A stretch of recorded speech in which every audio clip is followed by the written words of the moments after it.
अस्सलाम वालेकुम। आज मैं आपको बताऊंगा कि किस तरह हम एक बेस से दूसरे बेसिस में कन्वर्जन कर सकते हैं। यानी कि हम डेसिमल से बाइनरी में या बाइनरी से ऑक्टल में या ऑक्टल से हेक्सा और या फिर इन दोनों में से इन सब में से किसी में भी एक में कन्वर्जन किस तरह कर सकते हैं। अब हमारे पास जैसे कि अब यहाँ पर डेसिमल में है, बेस 10 में हमारे पास 33 है। हम इसको बाइनरी में, ऑक्टल में और हेक्सा डेसिमल में किस तरह कन्वर्जन कर सकते हैं।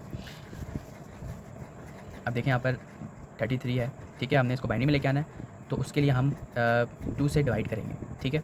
2 से डिवाइड करते जाएंगे, जैसे कि हमने यहाँ पर किया कि 33 को डिवाइड किया 2 से, ठीक है। आया है पॉइंट, ये डेसिमल्स में वैल्यूज़ आती है, ठीक है। हमें पता है कि जब हम बेस 2 में ना, बाइनरी में या तो 1 होगा या 0 होगा, ठीक है। इसके अलावा कोई और नंबर नहीं आता। 16 पॉइंट कुछ आया था, 16.5 आया था, ठीक है। तो कैलकुलेटर में तो जो 0.5 है ना, तो हम उसका यहाँ पर रिमाइंडर लिख देंगे, ठीक है। जैसे कि यहाँ पर बताता हूँ मैं, 33 डिवाइडेड बाई 2, ठीक है। यहाँ पर 16.5 आया ना, तो हम यहाँ पर 16 लिख देंगे, और जो 0.5 होगा ना, इसका मतलब ये है कि इसका एक रिमाइंडर आया जो कि हम इक्वल टू 1 लिख देंगे। सेम इसी तरह हम फिर यहाँ पर से 16 को उठाएंगे, यहाँ पर रख देंगे, तो उसको डिवाइड कर देंगे, तो क्या आया 8। अब यहाँ पर अब 16 को डिवाइड करेंगे 2 से, अब सीधा 8 है, तो कोई डेसिमल में नहीं, क्योंकि 2 और 16 दोनों इवन नंबर हैं। अब यहाँ पर अब कोई रिमाइंडर नहीं है, तो 0, ठीक है। इसी तरह हम आगे सॉल्व करते जाएंगे, ठीक है। तो जब तक हमारे पास ये 0 ना आ जाए ना, तब तक हमने सॉल्व करना है, ठीक है। अब यहाँ पर आप देखें कि अब हमने हमारे पास ये वैल्यूज़ आ जाती हैं। अब इसको हमने लिखना है, किस तरह लिखते हैं। अब जो सबसे लास्ट वाली, जो ये वाली वैल्यू होती है ना, इसको मोस्ट सिग्निफिकेंट डिजिट कहते हैं, और जो ऊपर वाली होती है, जो सबसे फर्स्ट वाली होती है, ये वाली, इसको हम लीस्ट सिग्निफिकेंट डिजिट कहते हैं। हम जो लिखना स्टार्ट करते हैं, हम नीचे से मोस्ट सिग्निफिकेंट डिजिट से लिखना स्टार्ट करते हैं ऊपर तक, ठीक है। यहाँ पर हम लिखेंगे 1 0 0 0 0 1, ठीक है। ये हमारा ना ये आ गया है डेसिमल से बाइनरी, यानी कि बेस 10 से बेस 2 में कन्वर्जन होगी। सेम इसी तरह डेसिमल से ऑक्टल में कन्वर्जन के लिए हम 8 से डिवाइड करेंगे, क्योंकि बेस 10 से हमने बेस 8 में जाना है, तो हम डिवाइड करेंगे 8 से। वही सेम वही प्रोसेस है। 33 को डिवाइड किया हमने 8 से, ठीक है। तो क्या आएगा, 33 को हमने डिवाइड किया 8 से, 4.125 आता है, ठीक है। जो कि हमने इसका यहाँ पे लिख दिया 4.125, ठीक है। ये पूरी वैल्यूज आती है। अब हमने इसका रिमाइंडर कैसे फाइंड करना है। जो ये वाली वैल्यू होती है ना, 0.4 के बाद जो पॉइंट वाली वैल्यू है, हम इसको मल्टीप्लाई कर देंगे 8 के साथ, ठीक है। हम इसको मल्टीप्लाई कर देंगे 8 के साथ, तो हमारे पास रिमाइंडर आ जाएगा 1। ये रिमाइंडर फाइंड करने का तरीका है, ये 1 आ गया, ठीक है। अब हमने नेक्स्ट स्टेप पे क्या करना है, हमने ये जो 4 है ना, इसको हमने 8 के साथ डिवाइड कर देना है, ठीक है। तो 4 को हम 8 के साथ डिवाइड करेंगे, तो आएगा 0.5, ठीक है। 0 हमने लिख दिया और 0.5। अब इसका हमने रिमाइंडर फाइंड करने क्या है, तो हम ये जो 0.5 है ना, इसको मल्टीप्लाई कर देंगे 8 के साथ, तो हमारे पास 4 रिमाइंडर आ जाएगा, जो कि ये, ठीक है। और इसको भी लिखने का तरीका वही है कि हम मोस्ट सिग्निफिकेंट बिट से हम लिखते हैं, ऊपर जाते हैं लीस्ट सिग्निफिकेंट बिट तक, ठीक है। तो इस तरह हमारे डेसिमल से ऑक्टल में कन्वर्जन होगी, बेस 10 से बेस 8 में कन्वर्जन होगी, जो कि है 33 डेसिमल में आता है और ये 41 ऑक्टल में आता है। सेम यहीं पर डेसिमल से हमने हेक्सा डेसिमल में लेके जाना है, तो यानी कि बेस 10 से बेस 16 में लेके जाना है। उसके लिए भी यही होगा, हम 33 को डिवाइड करेंगे 16 के साथ। 33 को डिवाइड करेंगे 16 के साथ, हमारे पास क्या वैल्यू आई है, 33 को डिवाइड करेंगे 16 के साथ, और रहती है 0.0625, ठीक है। और इसका भी रिमाइंडर फाइंड करने का वही तरीका है। अगर ये हम पॉइंट के बाद वाली वैल्यू यानी कि 0.625 को 0.0625 को मल्टीप्लाई करेंगे 16 के साथ, तो हमारे पास वैल्यू आ जाएगी 1, तो 1 रिमाइंडर है, ठीक है। इसी तरह हम वो उठाएंगे यहाँ से 2, ठीक है। उसको डिवाइड कर देंगे 16 के साथ, तो हमारे पास ये आ जाएगा, ये 21 वैल्यूज आ जाएगी, ठीक है। बेस 10 से बेस 16 तक 21। अब यहाँ पर हमें दिया हुआ है, हमें बाइनरी दिया हुआ है, हमें बाइनरी नंबर दिया हुआ है। अब हमने इसको कन्वर्ट करना है डेसिमल में, ऑक्टल में और हेक्साडेसिमल में। अब बाइनरी से डेसिमल में जाने के लिए हम इस तरह लिखते हैं। हम ना ये जो बाइनरी नंबर होता है ना, ये वाला नंबर, हम इसको ना इस तरह लिख देते हैं, ठीक है। और उसके नीचे हम 2 की पावर 0 से स्टार्ट करेंगे, ठीक है, और आगे तक लिखते जाएंगे जितने भी नंबर्स हैं, ठीक है। हम उसके ये देखें, जैसे कि 1 के साथ ये, तो हम जितने नंबर्स होंगे ऊपर बाइनरी में जितने नंबर्स हैं, उतने हम नीचे से 2 की पावर लेते लेते हम लिखते जाएंगे, और हमने इनसे मल्टीप्लाई करवाना है, ठीक है। यहाँ पर अब हमने वो वाली, अब यहाँ पर हम लिख दिया हमने यहाँ पर, ठीक है, 2 की पावर 6 तक। अब यहाँ से हम सिर्फ वही वैल्यू लिखेंगे जो 1 के साथ मल्टीप्लाई हो रही है, क्योंकि 0 के साथ मल्टीप्लाई करेंगे तो आंसर 0 आता है।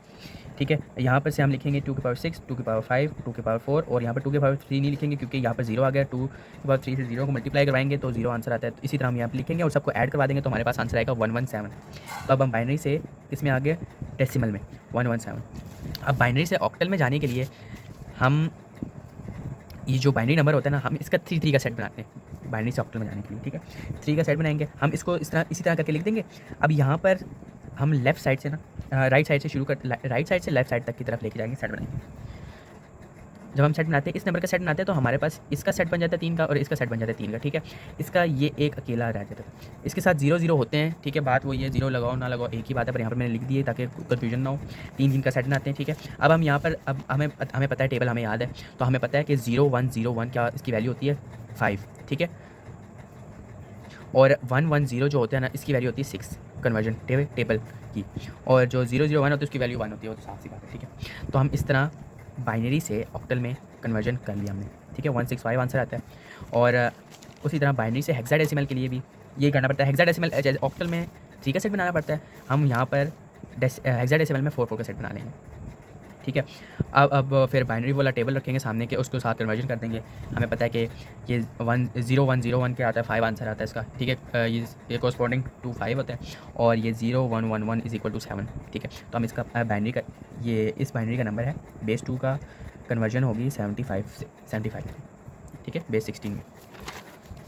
तो इसी तरह हमें फिर आगे हमें देते हैं कि ऑक्टल का नंबर दे दिया हो, तो उसने कहा है कि हमें हेक्साडेसिमल में, बाइनरी में और डेसिमल में कन्वर्जन करवानी है।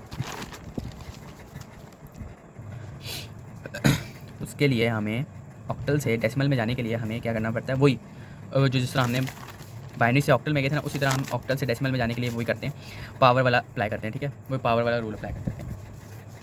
अब यहाँ पर हम 7 0 3 इस तरह करके इस अरेंजमेंट में लिखेंगे। ठीक है, इस पैटर्न में लिखेंगे, और उसके नीचे हम 8 की पावर लेंगे और उसके साथ नीचे लिखते जाएंगे। जितनी वैल्यूज होंगे हम उतनी दफ़ा 8 की पावर लिखते जाएंगे। हम 0 से स्टार्ट करेंगे और जितनी आगे वैल्यूज हैं उतना लिखते जाएंगे। यहाँ पर हमने 8 की पावर 0 लिया। ठीक है, और यहाँ पर 8 की पावर 1 और 8 की पावर 2। अब आपको पता है, हम यहाँ से ना अब हम सबको मल्टीप्लाई करवाएंगे। 7 को 8 की पावर 2 से मल्टीप्लाई करवाएंगे और साथ में साथ ऐड करवाते भी जाएंगे। अब यहाँ पर 8 की पावर 2 होती है 64। ठीक है, मल्टीप्लाई बाई 7 प्लस ये तो 0 हो गया। ठीक है, ये 0 पूरी वैल्यू 0 हो गया, प्लस ये, और जिसकी पावर 0 होती है, 8 की पावर 0 होती है तो उसकी वैल्यू 1 होती है। ठीक है, मल्टीप्लाई बाई 3, तो इन सबको ऐड करवा देंगे तो हमारे पास आंसर आ जाएगा 448। ठीक है, तो इस तरह हम बेस 8 से बेस 10 की तरफ आ गए। तो अगर अब हम बेस 8 से बेस 10 की तरफ आ गए। ठीक है, अब हमारी मर्ज़ी, हम जिस तरह भी करते हैं। ठीक है, आगे कन्वर्जन करें, हमें एक वैल्यू दी है, हमें दूसरी वैल्यू पता चल गया।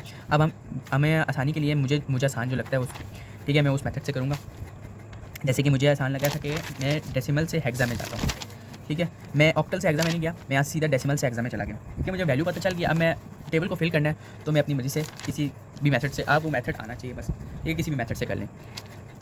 अब हम यहाँ से बेस 10 से बेस 10 से बेस 16 में जाने के लिए हम वही 16 से डिवाइड करवा देंगे। ठीक है, यहाँ से हमने 16 से डिवाइड करवाया। अब यहाँ पर हमारे पास जब हम 16 से डिवाइड करवाते हैं, 451 को 16 से डिवाइड करवाते हैं तो हमारे पास वैल्यू होती है 28.1875। ठीक है, अब हमारे पास इतनी बड़ी वैल्यू आई है। ठीक है, हमने इसका रिमाइंडर फाइंड करना है। रिमाइंडर उसी तरह फाइंड करेंगे, हम 0.1875 को मल्टीप्लाई करवा देंगे 16 के साथ। रिमाइंडर फाइंड करने के लिए हम 0.1875 को 16 से मल्टीप्लाई कर देंगे तो हमारे पास आ जाएगा रिमाइंडर 3। ठीक है, तो उसी तरह फिर हम 28 को हम पॉइंट ये डेसिमल के बाद वाली वैल्यू हम लिखेंगे। ठीक है, पॉइंट के बाद वाली वैल्यू हम खत्म कर देते हैं, हम नहीं लिखते। ठीक है, हम सीधा 28 को लिखेंगे, डिवाइड करेंगे 16 के साथ, तो आंसर आता है 1.75। ठीक है, और उसी तरह हम करेंगे 0.75 को मल्टीप्लाई करवा देंगे 16 के साथ, तो हमारे पास आता है 12। हमारे पास आता है 12 रिमाइंडर आता है। ठीक है, और फिर हम 1 को डिवाइड करवा देंगे 16 के साथ, तो आता है 0 पॉइंट कुछ आती है वैल्यू, जिसका रिमाइंडर 1 आता है। ठीक है, अब हम यहाँ पर हमने हेक्साडेसिमल में करना है। ठीक है, जो कि 0 से 9 तक होता है। फिर उसके बाद 10 11 12 13 14 15 तक अल्फ़ाबेट्स होते हैं। ठीक है, जैसे कि 10 इज़ इक्वल टू A। ठीक है, और so on 15 is equal to F। ठीक है, वहाँ तक। अब यहाँ पर हमारे पास आया 12, हम हेक्साडेसिमल में कर रहे हैं तो हमारे पास यहाँ पर 3 तो इक्वल होगा 3 के साथ ही। ठीक है, अब यहाँ पर जो 10 से ऊपर वाली वैल्यू होती है ना, वो अल्फ़ाबेट के इक्वल होती है हेक्साडेसिमल में। अब यहाँ पर 12 है, जो कि होता है 10 is equal to A, 11 is equal to B और 12 इज़ इक्वल टू C। ठीक है, ये तो हम यहाँ पर हमें पता है C के इक्वल आ गया 12, तो हम यहाँ पर लिख देंगे C, और यहाँ पर 1 इज़ इक्वल टू 1। ठीक है, हम और लिखने का तरीका भी वही है कि हम मोस्ट सिग्निफिकेंट डिजिट से लीस्ट सिग्निफिकेंट डिजिट तक जाते हैं। ठीक है, नीचे से ऊपर की तरफ जाते हैं। अब हमने यहाँ पर जो ये वैल्यू आई है ना, हमने यहाँ पर लिख देंगे, तो हमारी कन्वर्जन हो जाएगी बाइनरी से हेक्साडेसिमल में। जो कि बाइनरी था हमारा बेस 10 पे 451, उसको इक्वल आता है 1C3 बेस 16 में। उसी तरह हम जैसे अब वो हम टेबल फिल करना है, हम उसको बाइनरी में कन्वर्ट करेंगे। ठीक है, बाइनरी में जो हमारे पास वैल्यू आती है सेम उसी तरह करनी है। ये हम वैल्यू लिखेंगे, उसको 2 से डिवाइड करवा देंगे। ठीक है, हमारे पास ये सारी वैल्यूज़ आ जाएंगी, तो हम लिखेंगे तो हमारा बेस 10 से बेस 2 में कन्वर्जन हो जाएगी। और अब यहाँ पर हमें दिया हुआ है हेक्सा डेसिमल में नंबर दिया हुआ है, और हमने लिखना है डेसिमल, बाइनरी और ऑक्टल में कन्वर्जन करवानी है इसकी। अब यहाँ पर हमें मिला हुआ है हमने हेक्सा डेसिमल से डेसिमल में जाने के लिए हम वही वाला कि अब अगर हमें अब यहाँ पर देखिए हमने डेसिमल से हेक्साडेसिमल में किया तो हमने डिवाइड करवाया था 16 के साथ। अब हमने जाना है हेक्साडेसिमल से डेसिमल के अंदर, तो हम क्या करवाएंगे, मल्टीप्लाई करवाएंगे और साथ में एडिशन भी होती है। ठीक है, अब यहाँ पर लिख देंगे हम जो हमें वैल्यू मिली है 1AF। ठीक है, अब A इज़ इक्वल टू 10 होता है और F इज़ इक्वल टू 15 होता है, तो यहाँ पर हम लिख देंगे साथ वैल्यू। और हमने यहाँ पर जब नीचे मल्टीप्लाई करवाना है हमने 16 के साथ, 16 की वही जो हमने जितना पीछे हमने करवाया था यहाँ पर, जैसे कि हमने टोटल से डेसिमल में जाने के लिए ये करवाया था ना, 8 की पावर 0, 8 की पावर 1 और 8 की पावर 2 से मल्टीप्लाई करवाया था। इसी तरह हम यहाँ पर भी करेंगे, 16 की पावर 0, 16 की पावर 1 और 16 की पावर 2 से मल्टीप्लाई करवा देंगे। ठीक है, और साथ में एडिशन करवा देंगे, जो कि हमारे पास आ जाएगा 431। तो अब हमारे यहाँ से कन्वर्जन होगी हेक्साडेसिमल से डेसिमल में। ठीक है, और अब वहाँ से डेसिमल से फिर ऑक्टल में आने के लिए फिर वही कन्वर्जन होती है, 8 से डिवाइड करवा देंगे। ठीक है, रिमाइंडर फाइंड करके वैल्यूज़ आएंगी, तो मोस्ट सिग्निफिकेंट डिजिट से लेके हम लीस्ट सिग्निफिकेंट डिजिट तक जाते हैं, और वो हमारी कन्वर्जन हो जाती है बेस 10 से बेस 8 तक। और उसी तरह डेसिमल से बाइनरी में आने के लिए हम 2 से डिवाइड करवा देंगे। ठीक है, फिर आंसर आ जाएगा ये। फिर हम टेबल को फिल करते हैं, जिसमें से 33 का बाइनरी में 33 डेसिमल बेस 10 से फिर हम इसको बाइनरी में लेके आए। हमें वैल्यूज़ दी थी, हमने टेबल फिल करना था, जो मैंने ये सारा सोल्यूशन पहले किया है। पहले इसका किया है डेसिमल से 33 बेस 10 से बाकियों में लेके आया हूँ, फिर दूसरा था मैं बेस 2 से बाकी बेसिस में लेके आया हूँ, और फिर उसके बाद ऑक्टल से बाकी बेसिस में लेके आया हूँ, फिर हेक्साडेसिमल से बाकी बेसिस में लेके आया हूँ। इतना मुश्किल नहीं, आसान ही है, एक दफ़ा समझ आ जाए तो कोई मुश्किल। अल्लाह हाफिज़।